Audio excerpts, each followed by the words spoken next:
তোমরা দেখতে পাচ্ছ আমাদের এই ক্যান্ডেলে গ্যাপ ডাউন করছে। তো এখানে আমরা রিজন খুঁজবো গ্যাপ ডাউন করার। তো এখানে বায়ার পজিশনে গ্যাপ ডাউন হয়েছে না সেলার পজিশনে গ্যাপ ডাউন হয়েছে সেটা আগে আমাদের খুঁজে বের করতে হবে, এখান থেকে ট্রেডটা প্লেস করতে হবে। তো তোমরা গাইস দেখতে পাচ্ছ এটা হচ্ছে আমাদের সাপোর্ট লেভেল বা এখান থেকে বায়ার অ্যাক্টিভ হবে।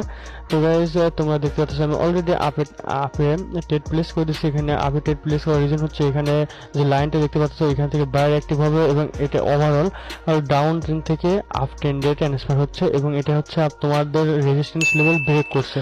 তো গাইস দেখতে পাচ্ছ এখানে আমাদের রেজিস্ট্যান্স লাইন থেকে রিট্রেসমেন্ট নিছে। তো এখান থেকে এই জন্য আমরা আপের জন্য ট্রেড প্লেস করছি এবং আমরা যদি প্রিভিয়াস ক্যান্ডেল রিড করি তো প্রিভিয়াস ক্যান্ডেলে স্ট্রংলি বায়ার অ্যাক্টিভ এবং ব্রেক আউট করছে, এই জন্য আমরা আপে ট্রেড প্লেস করছি। তো গাইস তোমরা দেখতে পাচ্ছ এটা আমাদের অলরেডি প্রফিট। তো গাইস দেখা হবে পরবর্তী ভিডিওতে। আল্লাহ হাফেজ।